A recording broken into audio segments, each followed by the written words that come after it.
नमस्कार, मैं हूं आशीष चित्रांशी और आप देख रहे हैं the news launcher. Rahul Gandhi को देखकर नरेंद्र मोदी छिप जाते हैं।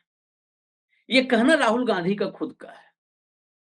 लेकिन राहुल ने सिर्फ ये नहीं कहा कि मोदी छिपते हैं, संघ के लोग छिप जाते हैं।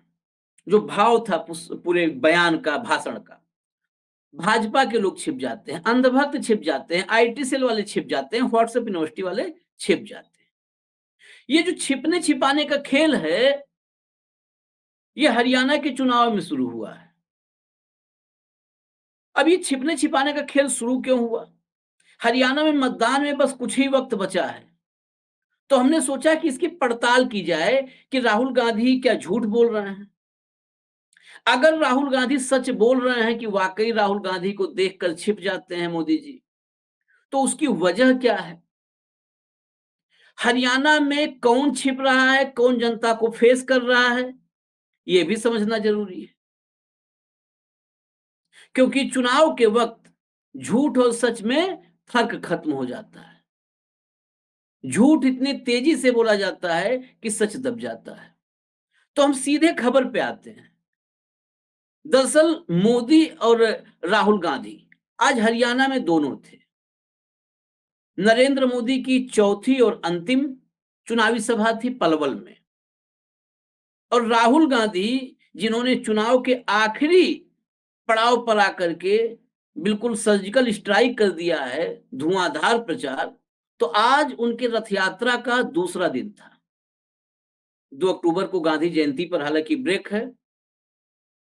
प्रियंका गांधी अकेले कमान संभालेंगे और जुलाना जाएंगी विनेश के प्रचार के लिए। 3 को जब आखिरी दिन होगा चुनाव प्रचार का, शाम 5 बजे चुनाव प्रचार 3 तारीख को बंद हो जाएगा, उस दिन भी 5 बजे तक राहुल गांधी की रथ यात्रा चलेगी। तो जब दोनों थे, दोनों की जनसभाएं थी। राहुल ने तो आज कई पड़ाव पर भाषण दिया है। रोड शो के दरमियान छोटी-छोटी जनसभाएं होती हैं। बड़ी रैली भी, बड़ी एक जनसभा भी की सोनीपत में। दूसरी तरफ पलवल की रैली जो हमने आपको बताई, मोदी जी की रैली। अब हरियाणा में राहुल और मोदी क्या बोल रहे हैं, इसी से पता चलेगा कि कौन छिप रहा है और कौन सामना कर रहा है, बिल्कुल घूम रहा है शेर की तरह से।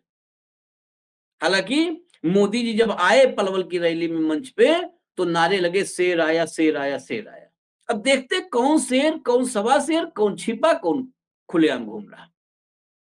तो आज हमने इसकी पड़ताल के लिए नया तरीका ढूंढा कि देखें कौन क्या बोला है, किसका नाम सर्च करने पर क्या आता है न्यूज में, गूगल बाबा क्या जानकारी दे रहा है कि कौन क्या बात कर रहा है। क्योंकि यही गूगल बाबा इन्हीं की जानकारियों को तोड़ मरोड़ करके आप तक व्हाट्सएप यूनिवर्सिटी से, आईटी सेल से लाया जाता है। लेकिन हम तोड़ेंगे मरोड़ेंगे नहीं, हूबहू आपको स्क्रीनशॉट वही दिखाएंगे। तो कंट्रोल रूम से कहूंगा जब दिखाएं, जब गूगल पे हमने मोदी रैली डाल के सर्च किया तो क्या आया। मोदी रैली देखिए गूगल पे हमने डाला तो आया सबसे पहली खबर। दैनिक भास्कर लिखता है, हरियाणा में मोदी बोले कांग्रेस को ठगी की लत, उसके राज्य में दलाल और दामाद मालामाल हुए, ये सबसे बड़ी दलित विरोधी। दूसरा इंडिया डेली लिखता है, कांग्रेस ने बहुत पाप किए, वो देशभक्ति को कुचलना चाहती है। पलवल में पीएम मोदी ने खोला विपक्ष के खिलाफ मोर्चा। उसके बाद तीसरे नंबर पर न्यूज रूम पोस्ट लिखता है, PM Narendra Modi lashes out at Congress, Congress को पाकिस्तान का समर्थन, देश का सबसे बड़ा दुर्भाग्य, पलवल रैली में बरसे नरेंद्र मोदी। फिर इंडिया टीवी हिंदी लिखता है, कांग्रेस देश से देशभक्ति को चूर चूर करना चाहती है, हरियाणा के पलवल में बोले पीएम मोदी। अब इसको हटाइए जरा, आप खाली 3-4 पॉइंट समझिए। 10 साल से केंद्र में देश में किसकी सरकार, किसकी सत्ता? पीएम मोदी की, भाजपा की। हरियाणा में भी 14 से भाजपा ही। पाकिस्तान का समर्थन है और आप पलवल में बता रहे हो, फिर कैसी सरकार चला रहे हो हुजूर? हरियाणा के चुनाव में 2013 में आपने बताना शुरू किया था कि कांग्रेस को पाकिस्तान का समर्थन, देशभक्ति को चूर चूर कर रही, मुसलमानों का तुष्टीकरण कर रही। 2013 में बताना शुरू किया था, 2024 तक हर चुनाव में यही बता रहे हो। हर चुनाव में एक ही बात बता रहे हो। मंगलसूत्र ले जाएँगे, भैंस खोल ले जाएँगे, देशभक्ति चूर-चूर कर देंगे, पाकिस्तान का समर्थन है। हरियाणा के चुनाव में हरियाणा की बात कब होगी? मैंने ऊपर से टॉप दिखाया है, टॉप सर्च, ये टॉप सर्च है, टॉप सर्च में आ रहा है। अब ज़रा आप दिखाइए, मैंने राहुल गांधी भी सर्च किया, राहुल गांधी। राहुल गांधी पे क्या आता है, वो ज़रा देख लीजिए। रैली के बीच राहुल गांधी को ऑफर हुए पकौड़े तो डिब्बा सामने आते ही पहले किया ये काम, ठीक है? हरियाणा असेंबली देखिए, अमर उजाला का यूट्यूब सेक्शन का आ गया, हरियाणा असेंबली इलेक्शन, राहुल गांधी ने एलपीजी सिलेंडर पर किया बड़ा वादा, राहुल गांधी ने हरियाणा। उसके बाद खबर दूसरी आ गई है राहुल पे कि सुल्तानपुर में मानहानि मामले की अगली सुनवाई। उसके बाद फिर आता है अगली खबर, जो है, जो सर्वश्रेष्ठ बताते हैं उनके पोर्टल की है, और पहली खबर एबीपी की थी। ये आज तक की खबर लगी है, हरियाणा में ड्रग की समस्या को लेकर राहुल गांधी का पीएम मोदी पर हमला। अब हटा दीजिए इसको। यहाँ पर मैंने वही टॉप 4 ही लिया, नहीं तो ये प्रक्रिया पता है, अगर इस पे वीडियो करें कि खबर खाली आपको दिखाएँ तो 2, 3, 4 घंटे तक गूगल पर सर्च में आता जाएगा। देश भर में हज़ारों पोर्टल्स हैं, साइट्स हैं। अब देखिए पहली खबर पकौड़ा एंगेजमेंट कनेक्ट का है, कि लोगों से कनेक्ट कैसे किया राहुल ने, कैसे एंगेज हुए उनके साथ, पकौड़ा, चाय निकलते समय क्या कर रहे हैं, डिब्बा आया पकौड़ा का तो क्या किया, ये विषय आ गया। कहीं पर जो है हिंदू, मुसलमान, पाकिस्तान, ये विषय नहीं आया। अगली खबर जो अमर उजाला लगाया है कि राहुल ने एलपीजी सिलेंडर पर किया बड़ा वादा, यानी आपके हमारे काम की बात, मन की बात नहीं, जहर की बात नहीं, नफरत की बात नहीं, बंटवारे की बात नहीं, काम की बात, कि सिलेंडर पर वादा। फिर तीसरी खबर तो ये चुनाव से बाहर की खबर है। चौथी खबर, हरियाणा में ड्रग की समस्या को लेकर राहुल ने पीएम पर हमला बोला। ड्रग की समस्या पर उन्होंने सवाल किया है कि अडानी के मुंद्रा पोर्ट पर जो बार-बार ड्रग के बड़ी-बड़ी खेप पकड़ी गई है, उस पर कार्रवाई क्या हुई, देश को जानना चाहिए। तो हकीकत है, टनों टन ड्रग पकड़े गए, करोड़ों करोड़ के, अरबों के ड्रग पकड़े गए हैं अडानी के पोर्ट पर। कभी उस पर देश में चर्चा नहीं हुई। और उड़ता पंजाब तो फ़िल्म आई थी, सबने देख लिया था। उस फ़िल्म से जो लोग पंजाब को नहीं जानते थे, देश बड़ा है, भौगोलिक रूप से अलग-अलग है। जो लोग पंजाब में ये बीमारी नहीं जान पाए थे कि पंजाब में फैल चुकी है, नशे की बीमारी, उनको भी वो फ़िल्म देख के पता चल गया था कि उड़ता पंजाब मतलब पंजाब पूरा नशे की गिरफ्त में है। अब मैं हरियाणा गया था ग्राउंड पर, वहाँ के लोगों ने भी बताया और आप सुन भी रहे होंगे अगर आप सर्च करेंगे। पंजाब के बाद नशे ने हरियाणा को अपनी गिरफ्त में ले लिया है, और नशे की गिरफ्त का मतलब आने वाली पीढ़ियां, आने वाली नस्लें बर्बाद, तबाह हो जाएंगी। इस पर बात राहुल ने की। मोदी जी ने क्यों नहीं बात की इस नशे पर? मोदी जी ने क्यों नहीं ये ना आया कि मोदी जी डंकी पर परेशान हैं, सैकड़ों बच्चे जान गंवा रहे हैं, खेत बेच करके लोन लेके विदेश जाने के चक्कर में।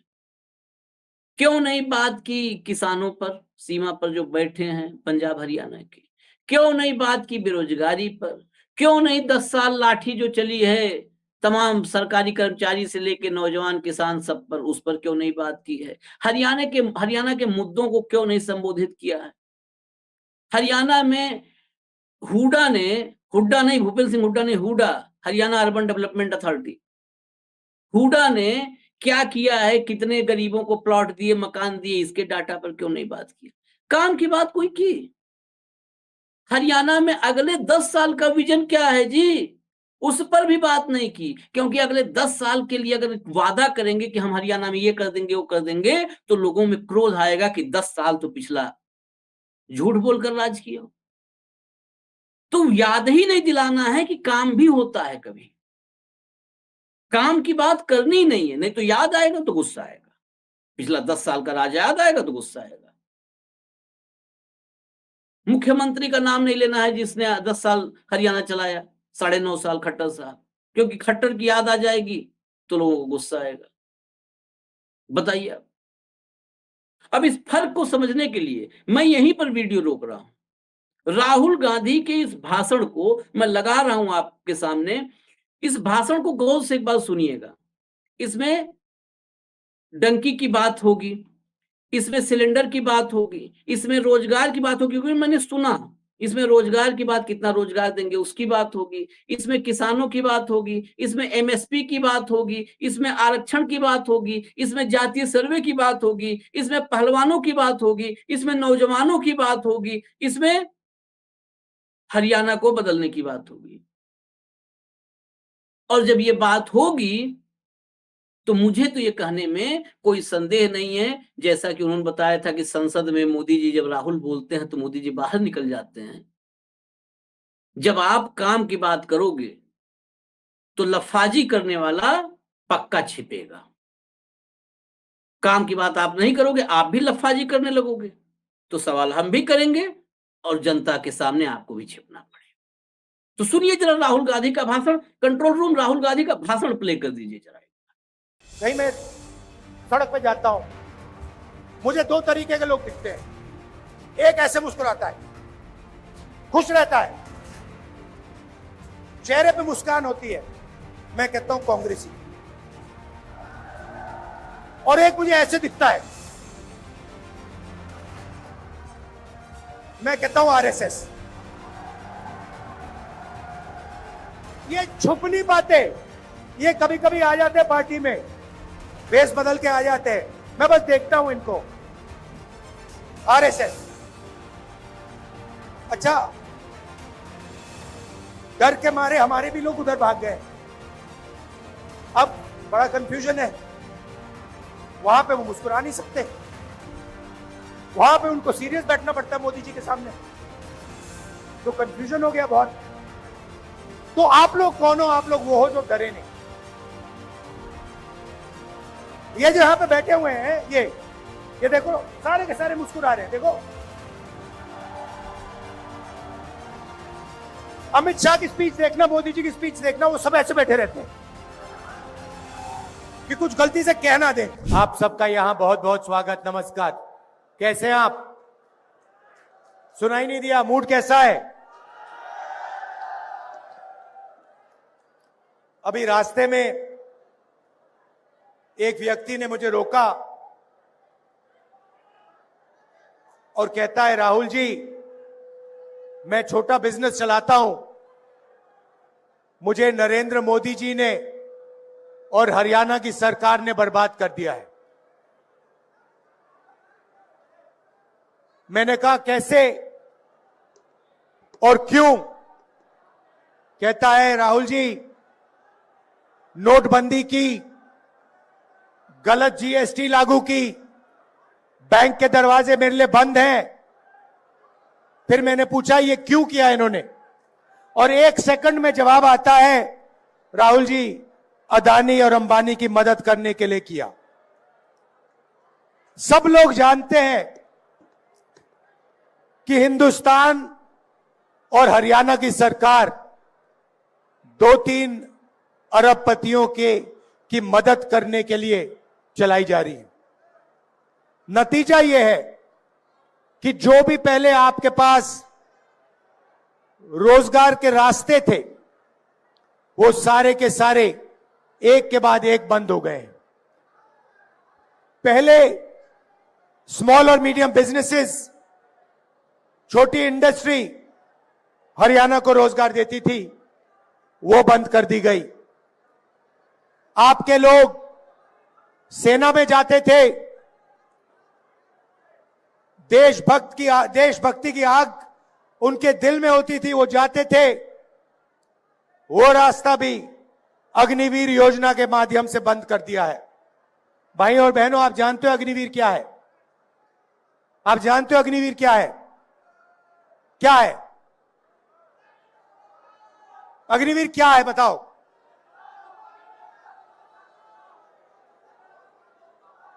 मैं आपको बताता हूं, अग्निवीर हिंदुस्तान के जवान से उसकी पेंशन, उसकी कैंटीन और उसका शहीद का दर्जा चोरी करने का तरीका है।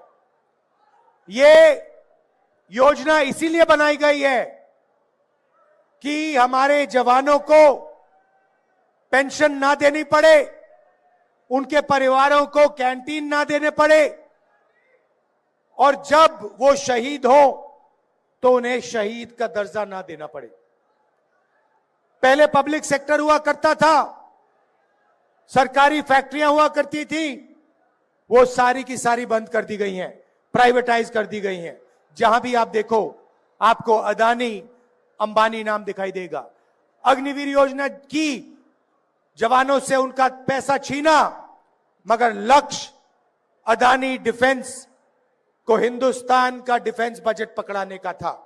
आप इंटरनेट पे जाइए, गूगल सर्च कीजिए, उस पे आप लिखिए अदानी डिफेंस, मीटिंग के बाद आप करना, और आपको दिखेगा चमकता हुआ वेबसाइट, उसमें अलग अलग हथियार दिखेंगे, राइफल, पिस्टल, कारतूस, तोप, ड्रोन्स, उस वेबसाइट पे सारे के सारे दिखेंगे। मगर सच्चाई यह है कि अदानी उनमें से एक भी चीज नहीं बनाता है। वो सारे के सारे हथियार विदेशी कंपनियां बनाती हैं, ड्रोन इजराइल की कंपनी बनाती है, हथियार इजराइल की कंपनी बनाती है। नरेंद्र मोदी जी सिर्फ अदानी को डिफेंस का कॉन्ट्रैक्ट देना चाहता है, इसीलिए विदेशी कंपनियों के हथियारों के ऊपर अदानी का लेबल लगता है। एक तरफ जवानों से उनका पेंशन छीना जाता है, उनका शहीद का दर्जा छीना जाता है, उनकी ट्रेनिंग कम की जाती है, और दूसरी तरफ वही पैसा सीधा अदानी की जेब में जाता है। यहां पे ड्रग्स की इशू है। सब लोग जानते हैं हरियाणा में कि ड्रग्स फैलता जा रहा है, फैलता जा रहा है। मोदी जी से मैं पूछता हूं, जब आपके मित्र अदानी जी के मुद्रा पोर्ट में हजारों किलो हेरोइन पकड़ा गया, तो आपने इसके बारे में क्या कार्रवाई की? कितने लोग जेल भेजे? किसको आपने जेल भेजा? यहां आप अपने भाषण में बताइए, हरियाणा की जनता को बताइए।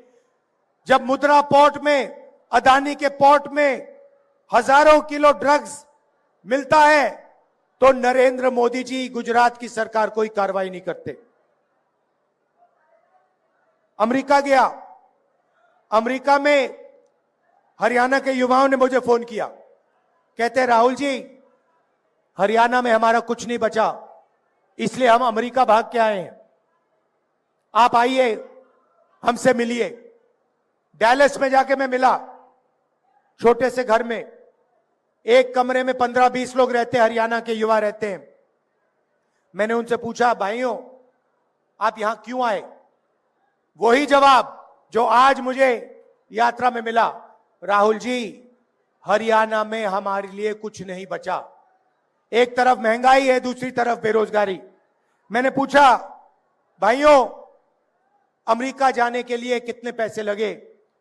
कहते हैं 35 लाख से 50 लाख रुपए लगते हैं। कैसे गए? राहुल जी, हरियाणा से मुंबई, मुंबई से इस्तांबुल, इस्तांबुल से कजाकिस्तान, कजाकिस्तान से साउथ अमेरिका, साउथ अमेरिका से सूरीनाम, सूरीनाम से पनामा, फिर पनामा के जंगलों में से निकलकर हम अमेरिका पहुंचे। रास्ते में हमने अपने मित्रों को मरते हुए देखा है, नाव डूब जाती है, हमारे भाई मर जाते हैं, माफिया के लोग पकड़ते हैं हमें। पनामा के जंगल से निकलते हैं, घने जंगल हैं, वहां पे माफिया के लोग हमें गोली मार देते हैं। मैंने कहा भाई ये सब करके आप क्यों जा रहे हो?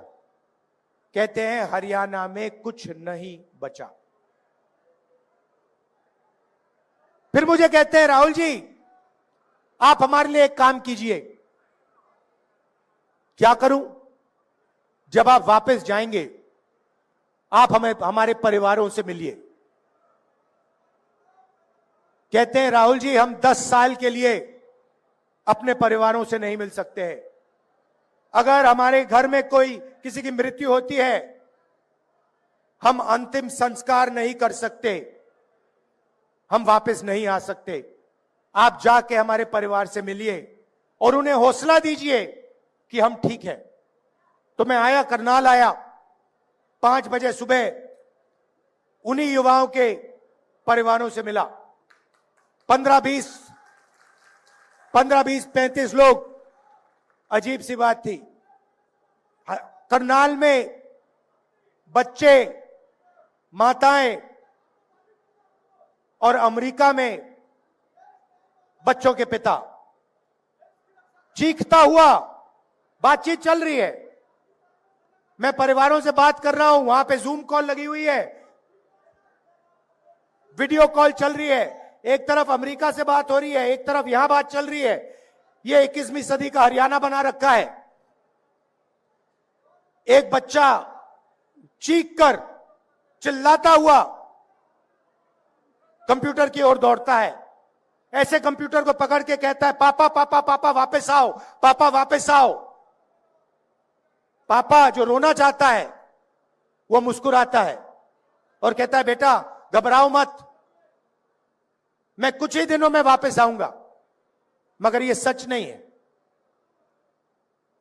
वो पिता अपने बेटे को 10 साल के लिए नहीं देख पाएगा। सच्चाई ये है, बेटे का नाम देव है। देव जैसे हरियाणा में लाखों बच्चे हैं जो अपने पिता को नहीं देख पाएंगे, 10 साल के लिए नहीं देख पाएंगे। और वहां वो जो लोग हैं वो यहां वापस नहीं आ पाएंगे। माता की डेथ होगी, पिता की डेथ होगी, अंतिम संस्कार करने नहीं आ पाएंगे। यह है हरियाणा की सरकार की देन। क्योंकि यह है मोदी जी की देन कि हरियाणा में जो पहले रोजगार मिलता था वो सारा का सारा बंद कर दिया है। आपके जेब में से पैसा निकलता है, 24 घंटे आपके जेब में से पैसा निकलता है। पहले मोदी जी कहते थे गैस सिलेंडर का दाम 400 रुपए हो गया है। आज क्या है रेट गैस सिलेंडर का? 1200।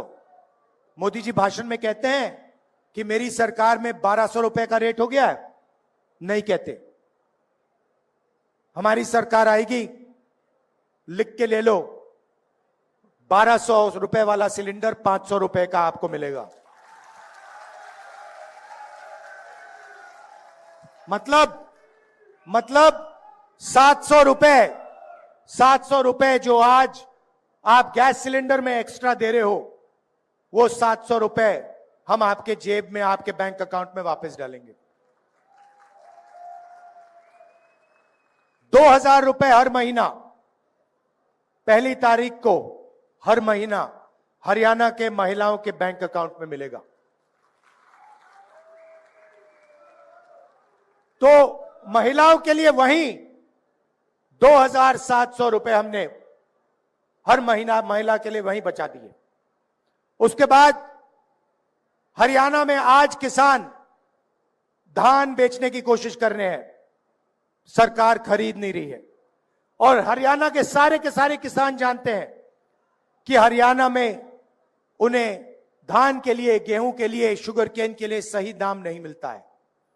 जैसे ही हमारी सरकार आएगी, सबसे पहला काम, ये जो आपका धान सरकार नहीं खरीद रही है, इसको खरीदने का काम हम पहले दिन से शुरू कर देंगे। और गारंटी करके हरियाणा के किसानों को हम मिनिमम सपोर्ट प्राइस देने जा रहे हैं।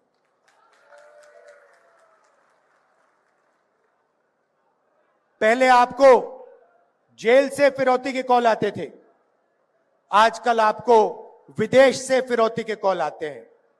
आते नहीं आते? आते हैं। क्यों आते हैं? क्योंकि नरेंद्र मोदी जी ने, हरियाणा की सरकार ने बेरोजगारी का जाल फैला रखा है। इसीलिए हमने पता लगाया 2 लाख सरकारी रोजगार खाली पड़े हैं।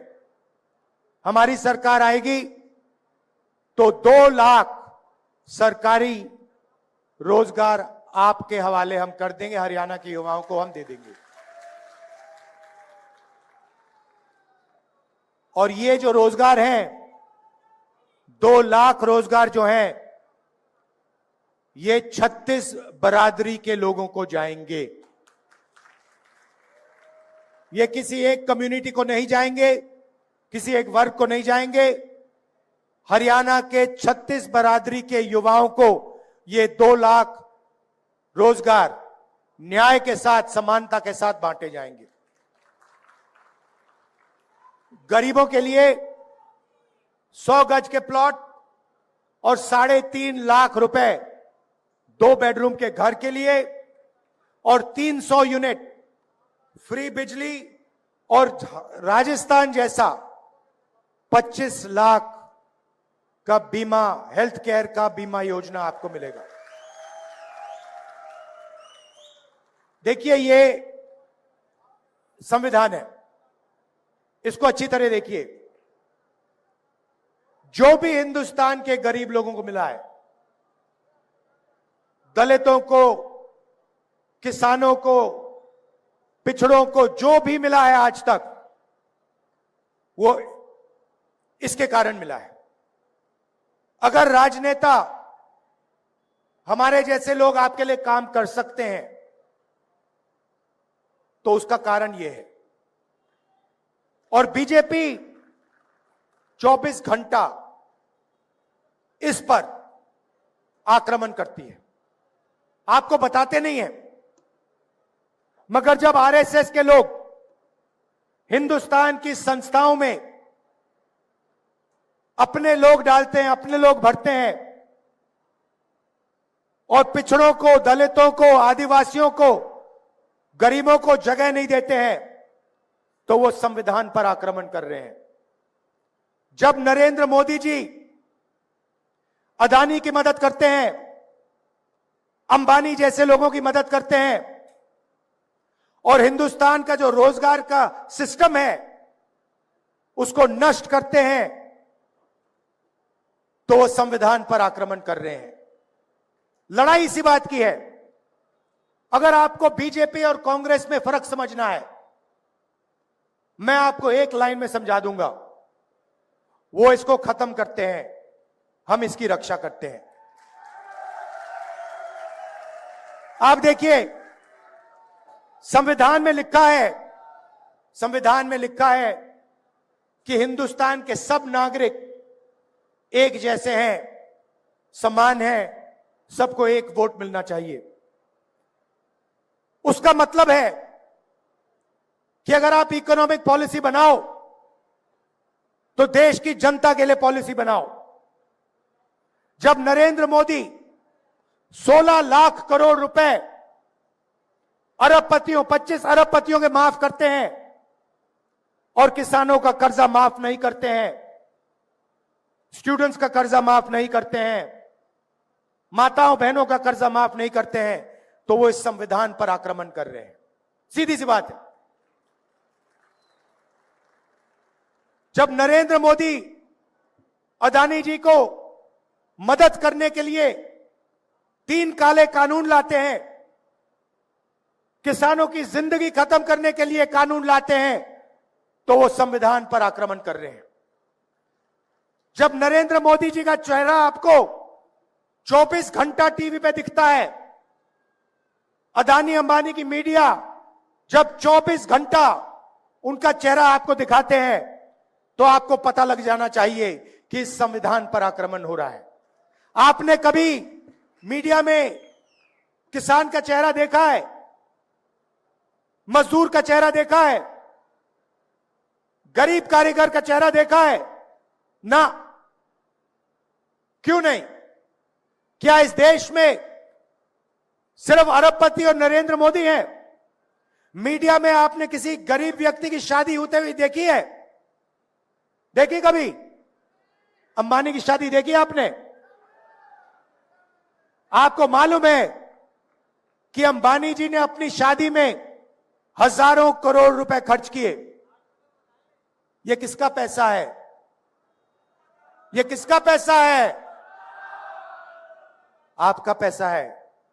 आपको शादी करवाने के लिए बैंक अकाउंट में पैसा नहीं है, बैंक लोन लेकर आप अपने बच्चों की शादी कराते हो।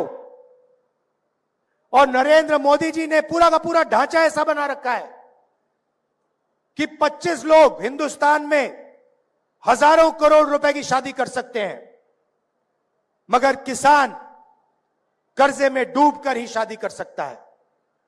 अगर यह संविधान पर आक्रमण नहीं है तो फिर क्या है संविधान पर आक्रमण? तो यह हम बदलना चाहते हैं। मैंने तो अपना मन बना लिया है, हरियाणा की सरकार भी यह करेगी। देखिए, कल भाषण में हुड्डा जी ने भाषण दिया, प्रियंका ने भाषण दिया, उदयभान जी ने भाषण दिया, कहा कि देखिए सब लोगों का सम्मान होना चाहिए, रिस्पेक्ट होनी चाहिए। सही बात है, होनी चाहिए, मगर मैं उसमें एक और चीज जोड़ना चाहता हूं। ये जो हिंदुस्तान बन रहा है, जिसमें 25 अरबपति हैं, बैंक भी उनके, मीडिया भी उनका, एयरपोर्ट भी उनके, पोर्ट भी उनके, खेत भी उनके, जमीन भी उनकी, इसमें आम हिंदुस्तानी को सम्मान, रिस्पेक्ट नहीं मिल सकती है। सच्चाई यह है कि धन पूरा का पूरा इन 25 लोगों के हाथ में जा रहा है और आपके जेब में से 24 घंटा आपका पैसा छीना जा रहा है। पेट्रोल के दाम बढ़ते हैं, डीजल के दाम बढ़ते हैं, प्याज के दाम बढ़ते हैं। जितनी जीएसटी मुकेश अंबानी देते हैं, उतनी ही जीएसटी हिंदुस्तान का सबसे गरीब किसान देता है। अगर वो 1500 रुपए की शर्ट खरीदे और अगर हिंदुस्तान का गरीब से गरीब व्यक्ति वही शर्ट खरीदे, पैसे बचाकर अपने बेटे के शादी के लिए वही शर्ट खरीदे, तो जितनी जीएसटी मुकेश अंबानी ने दी उतनी ही जीएसटी वो किसान देगा। जब आप मिठाई की दुकान में जाते हो, मिठाई खरीदते हो, जितनी जीएसटी आप देते हो उतनी ही जीएसटी मुकेश अंबानी, गौतम अदानी देते हैं। तो मैंने मन बना लिया है, मैं नोट कर रहा हूं, जितना पैसा नरेंद्र मोदी अदानी और अंबानी को देगा, उतना ही पैसा हम हिंदुस्तान के गरीब किसानों को, मजदूरों को, माताओं बहनों को देंगे। आपने अभी जो इन लोगों से मजा करवाना है करवा लो, जितना इनको नचवाना है नचवा लो, मगर जब हमारी सरकार आएगी तो हम इन लोगों को नचवाएंगे, इन लोगों से मजा करवाएंगे। मेरे दिमाग में लाइन बिल्कुल क्लियर है भैया। मैं तो जैसे बैंक होता है ना, जैसे बैंक अकाउंट में इन आउट होता है ना, एक साइड पैसा अंदर आया, दूसरी साइड पैसा बाहर गया, मैं वो रिकॉर्ड रख रहा हूं भैया। जितना उधर अंदर जा रहा है उतना ही, जितने रुपए अंदर गया उधर, उतने ही रुपए मैं निकाल के यहां डालूंगा। और जितना मुझे रोकना है रोको भैया, जितनी मुझे अपनी मीडिया से गाली लगवानी है लगवा लो, जितना है रोकना है रोको, कोई फर्क नहीं पड़ेगा।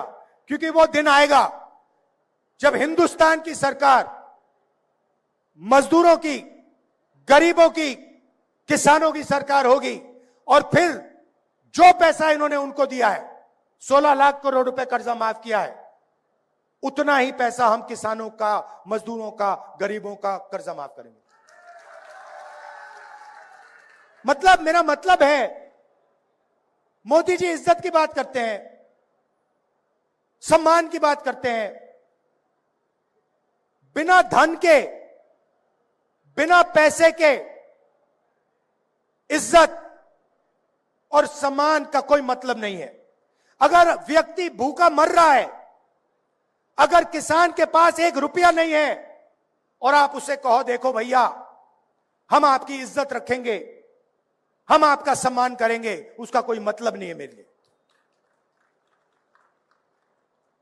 जब उसके जेब में पैसा होगा तो उसका सम्मान आपको करना ही पड़ेगा, आपकी चॉइस ही नहीं रहेगी।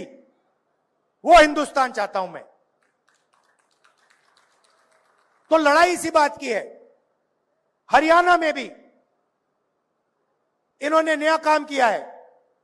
पहले आधार कार्ड था, अब परिवार का एक बना दिया है। क्या कहते हैं उसको? परिवार पहचान पत्र। अब मजे की बात देखिए, किसी कंपनी को 1000-2000 करोड़ रुपए का कॉन्ट्रैक्ट देना था। कहा भैया नया काम करते हैं, चलो परिवार परेशान पत्र बनाते हैं, चलो हरियाणा के परिवारों को परेशान करते हैं। कभी आपकी उसमें आमदनी बढ़ जाएगी, कभी कम हो जाएगी, कभी आपको सरकारी प्रोग्राम से परे कर दिया जाएगा, रोजगार नहीं दिया जाएगा और कहेंगे भैया देखो आपके परिवार परेशान पत्र में आपकी आमदनी ये है। सच्चाई कुछ और है। कॉन्ट्रैक्ट देने के लिए पूरा का पूरा तमाशा कर दिया है, सबको तंग कर दिया है। ये जो इनका परिवार परेशान पत्र है, सरकार आएगी हमारी, इसको खत्म कर देंगे। तो ये मैं आपसे कहना चाहता था, देखिए लड़ाई इसकी है, बड़ी लड़ाई इसकी है। और हम इसको, ये अंबेडकर जी का संविधान है, गांधी जी का संविधान है, इसकी कांग्रेस पार्टी रक्षा करेगी। जान देकर हम इसकी रक्षा करेंगे। यही लड़ाई है। 3 चीजें मैं आपको अंत में कहना चाहता हूं। पहली बात, जो आपको धान का पैसा नहीं मिल रहा है, सरकार आने ही हम आपको वो पैसा देंगे। दूसरी बात, ये जो सरकार बनेगी ये सबकी बनेगी। आपको रोजगार मिलेगा, सरकारी 2 लाख रोजगार मिलेंगे तो 36 बरादरियों को मिलेंगे। ये 36 बरादरी की सरकार होगी, ये याद रख लीजिए। और आखिरी बात, ये जो छोटी छोटी पार्टियां घूम रही हैं, ये बीजेपी की बी टीम, सी टीम, डी टीम, ई टीम, मतलब लाइन लगी हुई है। ये लड़ाई बीजेपी और कांग्रेस के बीच में है। ये लड़ाई संविधान बचाने और संविधान को खत्म करने की लोगों के बीच में लड़ाई। कहना नहीं चाहिए, मगर यहां पे कांग्रेस का तूफान आ रहा है। और हमारे जो कांग्रेस के कार्यकर्ता हैं, टाइगर, जो हरियाणा में मतलब घूम रहे हैं, बब्बर शेर। अच्छा, जंगल में आपको कभी आप जाओ, रणथंभौर या जंगल में जाओ तो आपको एक शेर दिखेगा, एक शेर दिखेगा। अकेले रहते हैं शेर, मगर कांग्रेस पार्टी ऐसी पार्टी है जहां सारे के सारे शेर एक साथ खड़े हो जाते हैं, मिल जाते हैं। बाकी दुनिया में आपको नहीं मिलेगा।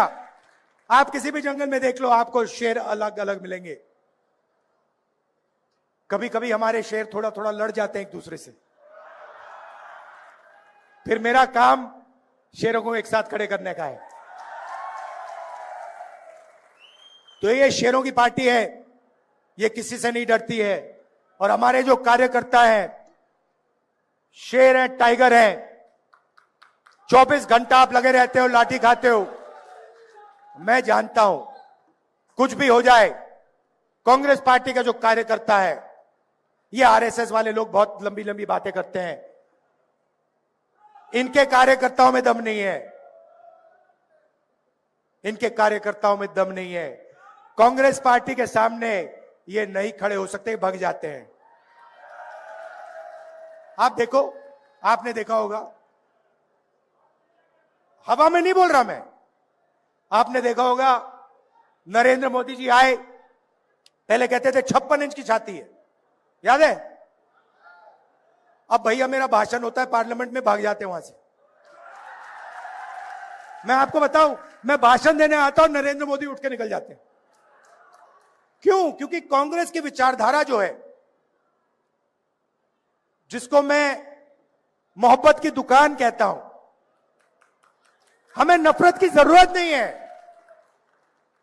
हमारे घरों में, हमारे दिल में नफरत है ही नहीं। कभी कभी कोई कहता है मुझे वो दुश्मन है, मैं कहता हूं नहीं, वो दुश्मन नहीं है। मैं दुश्मन से भी नफरत नहीं करता हूं। मैं बीजेपी, नरेंद्र मोदी, इन लोगों से नफरत नहीं करता हूं। मैं विचारधारा की लड़ाई लड़ता हूं। मैं पीछे नहीं हटूंगा, मैं डरता नहीं हूं, मगर मैं नफरत नहीं करता हूं। तो यह कांग्रेस पार्टी की सोच है। हम डरते नहीं हैं, और हमें आप जितना मारो, जितनी गाली दो, जितनी लाठी मारनी है मारो, हम आपसे नफरत नहीं करेंगे। क्योंकि हम जानते हैं कि देश मोहब्बत से बना है। यह देश नफरत से नहीं बना है। इस देश को नफरत से कभी कभी नहीं बनाया जा सकता है, और कभी आगे नहीं ले जाया जा सकता है। अगर हरियाणा में बेरोजगारी आई है, पहले नंबर पे आप पहुंचे हो, क्राइम रेट पहले नंबर पे पहुंचा है, तो ये नफरत के कारण पहुंचा है। ये जो इन्होंने नफरत फैलाई है, इसके कारण हुआ है। जिस दिन यहां पे मोहब्बत की सरकार आएगी, मैं आपको गारंटी देके कह रहा हूं, अमेरिका में आपको जाना नहीं पड़ेगा। यहीं आपको रोजगार मिलेगा, यहीं खुशहाली होगी, यहीं किसानों को सही दाम मिलेगा। कोई मुश्किल काम नहीं है। नफरत को मोहब्बत ही मिटा सकती है, और कुछ नहीं मिटा सकती। आपने मुझसे नफरत की, मैंने आपसे नफरत की, आपकी नफरत नहीं मिट सकती। कितनी भी नफरत डालूं मैं, नहीं मिट सकती। आपने मुझसे नफरत की, मैंने थोड़ी सी मोहब्बत आपको दिखा दी, नफरत कट जाएगी। यह हमारा काम है। और मैं कह रहा हूं, मगर यह आप सबके दिल में है। मैं पहचान जाता हूं। आजकल क्या होता है, देखो मैं बताता हूं आपको। कहीं मैं सड़क पे जाता हूं, मुझे दो तरीके के लोग दिखते हैं। एक ऐसे मुस्कुराता है, खुश रहता है, चेहरे पे मुस्कान होती है, मैं कहता हूं कांग्रेसी। और एक मुझे ऐसे दिखता है, मैं कहता हूं आरएसएस। ये छुपनी बातें, ये कभी कभी आ जाते हैं पार्टी में, बेस बदल के आ जाते हैं। मैं बस देखता हूं इनको, आरएसएस। अच्छा, डर के मारे हमारे भी लोग उधर भाग गए। अब बड़ा कंफ्यूजन है। वहां पे वो मुस्कुरा नहीं सकते, वहां पे उनको सीरियस बैठना पड़ता है मोदी जी के सामने। तो कंफ्यूजन हो गया बहुत। तो आप लोग कौन हो? आप लोग वो हो जो डरे नहीं। ये जो यहां पे बैठे हुए हैं, ये देखो, सारे के सारे मुस्कुरा रहे हैं। देखो, अमित शाह की स्पीच देखना, मोदी जी की स्पीच देखना, वो सब ऐसे बैठे रहते हैं कि कुछ गलती से कह ना दे, पता नहीं क्या हो जाएगा। यहां पे हमें लगता है ठीक है भैया, 2-3 बार चिल्ला भी लिए, कोई प्रॉब्लम नहीं है, संभाल लेंगे हम। तो ये पार्टी मोहब्बत की पार्टी है, और आप लोग मोहब्बत वाले बब्बर शेर हो। धन्यवाद, नमस्कार, जय हिंद। अभी एक बात बोला मैं एक बात भूल गया। मैडम ने मुझे बताया कि शेर हैं और शेरनियां भी हैं।